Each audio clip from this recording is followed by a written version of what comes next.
আপনার পায়ে পড়ি, আপনি আমারে বাঁচতে দেন, আমারে মুক্তি দেন, এখান থেকে চইলা যান আপনি। ভাবি, আপনি দরকার হলে আঙ্কেল আন্টি সবাইকে নিয়ে চলেন, সবাই একসঙ্গে থাকবেন। আর অনেক একা একা অনেক কষ্ট হচ্ছে ওর। মাপ চাই, আমি বড়লোক হইতে চাই না, আমি অনেক ভালো আছি, ও শান্তিতে থাকবো, সুখে থাকবো। আসসালামু আলাইকুম প্রিয় দর্শকবিন্দু। জনপ্রিয় ধারাবাহিক গরিব ঘরের রাজপুত্র এখন এমন এক মোড়ে দাঁড়িয়েছে যেখানে প্রতিটি মুহূর্ত যেন বুক কাঁপানো এক নতুন মোড়ের ইঙ্গিত দিচ্ছে। অনিক, যে ছেলেটা সারা জীবন সবার ভালো চেয়েছে, সবার উপর ভরসা করেছে, আজ সেই অনিকে নিজের বাড়ি থেকে বিতাড়িত। তার চাচা চাচি আর সবচেয়ে বিশ্বস্ত বন্ধু মিলে তার সমস্ত সম্পত্তি নিজেদের নামে লিখে নিয়ে তাকে একেবারে নিঃস্ব করে দিয়েছে। যে গড়ে তার শৈব কেটেছে, যে আঙ্গিনায় তার স্বপ্ন বড় হয়েছে, সেই গড় থেকেই আজ তাকে বের করে দেওয়া হয়েছে। ভাবতেই কষ্ট হয়। আর অন্যদিকে মেঘলার হৃদয়ে জমে আছে ভুল বুঝাবুঝির পাহাড়।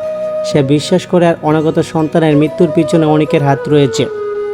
এই ভুল ধারণায় তাদের সম্পর্কের মাঝে সৃষ্টি করেছে গভীর দূরত্ব। মেঘলার মনে এমন একটাই প্রশ্ন, অনেককে বিয়ে করে কি সে জীবনের এত কষ্ট ডেকে এনেছে? সবচেয়ে বড় আঘাতটা এসেছে বন্ধুত্ব থেকে। অনেকের সবচেয়ে আপন বন্ধু রাতুল, যাকে সে নিজের থেকেও বেশি বিশ্বাস করত, সেই রাতুলই তার সরলতার সুযোগ নিয়ে সব কিছু হাতিয়ে নিয়েছে। আর সেই রাতুল সম্পত্তির মালিক হয়ে অনেকের চাচাতো বোনকে বিয়ে করার পরিকল্পনায় ব্যস্ত। বিশ্বাসঘাতকতার এই নির্মম দৃশ্য দর্শকদের হৃদয় নাড়িয়ে দিচ্ছে। অনিক ও মেঘলার জীবন এখন অনেক কষ্টের, অপমান আর অশ্রুর এক অধ্যায়।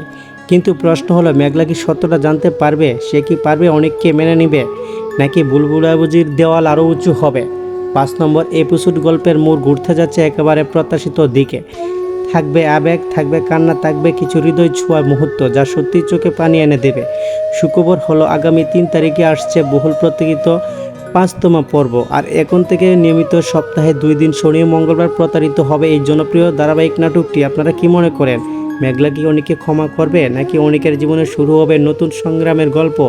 অবশ্যই কমেন্টে জানাবেন আপনাদের মতামত। এমন আবেগঘন এক্সক্লুসিভ আপডেট পেতে আমাদের চ্যানেলটি সাবস্ক্রাইব করে পাশে থাকুন। আল্লাহ হাফেজ।